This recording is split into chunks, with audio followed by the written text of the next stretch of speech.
Today మనం పులిహోర ఎలా తయారు చేసుకుందామో చూద్దాము. ముందుగా కరివేపాకు రెబ్బలు కొన్ని తీసుకోండి. నేను కొంచెమే తీసుకున్నాను, మీరు కావాలంటే ఎక్కువైనా తీసుకోవచ్చు. ఎండుమిరపకాయలు ఒక 6-7 తీసుకోండి. పల్లీలు ఒక 2 గుప్పెళ్ళు తీసుకోండి. మినప్పప్పు కొంచెం తీసుకోండి. చింతపండు మీరు ఎంత అయితే రైస్కి కలపాలనుకుంటున్నారో అంత దానికి సరిపడేంత చింతపండు నానబెట్టుకోండి. ముందుగా బాండలి పెట్టుకొని కొంచెం వేడయ్యాక ఆయిల్ వేయండి. ఒక 3 టేబుల్ స్పూన్ వేసాను నేను. అంటే నేను నానబెట్టుకున్న చింతపండుకు అంత ఆయిల్ సరిపడుతుంది, సో అంతే వేసుకున్నాను. మీరు ఎంత నానబెట్టుకుంటారో అంత చింతపండుకి సరిపడా ఆయిల్ వేసుకోండి. ఆయిల్ వేడెక్కాక 2 టేబుల్ స్పూన్ ఆవాలు వేసుకోండి. ఆవాలు చిటపట అయిన తర్వాత వేరుశనగ పప్పులు వేసుకోండి. అవి కొంచెం 80% అయ్యేంత వరకు ఫ్రై చేయండి.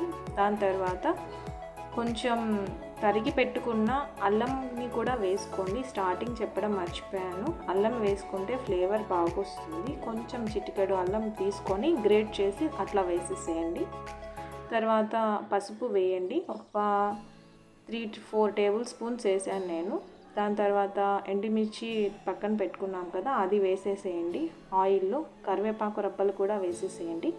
కొంచెం ఫ్రై అయ్యాక ఒక 10 సెకండ్స్ దాని తర్వాత మనం చింతపండు పల్ప్ని దాంట్లో వేసేసుకుందాం ఆయిల్లో, బాండల్లో.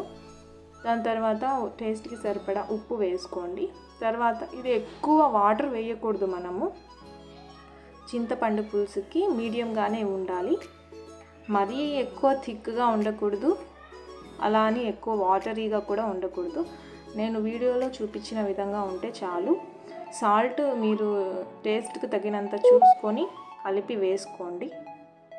అంతే అండి. ఎగ్జాక్ట్గా 15 మినిట్స్లో మొత్తం చింతపండు పులుసు రెడీ చేసేసి కలిపేసి కూడా రెడీగా పులిహోర చేసేయచ్చు అనమాట. ఎప్పుడైనా మార్నింగ్ బ్రేక్ఫాస్ట్కి ఇది ఎర్లీగా తొందరగా కావాలనుకున్నప్పుడు చేసేసుకోవచ్చు. ఒక కొత్తిమీర కూడా ఊరికే అలా స్ప్రింకిల్ చేయండి. మీకు ఇష్టమైతే వేసుకోండి, లేకపోతే స్కిప్ చేయండి.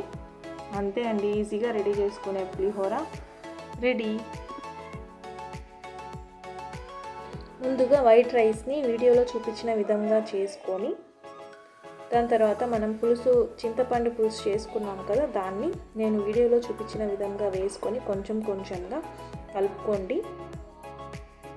వైట్ రైస్ మంచిగా ఈ కర్రీలో అంటే పులుసులో బాగా డిప్ అయ్యేటట్లు కలుపుకోవాలండి. కొంచెం ఎక్కువ వేసుకోండి.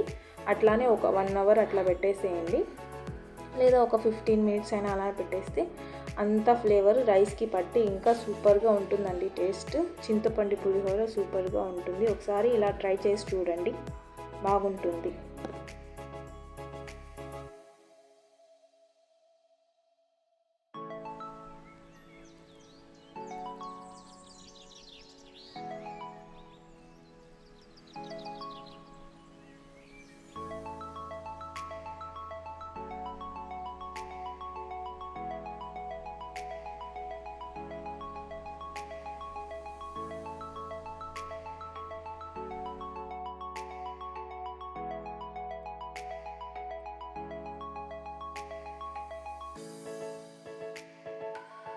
Thanks for watching this video.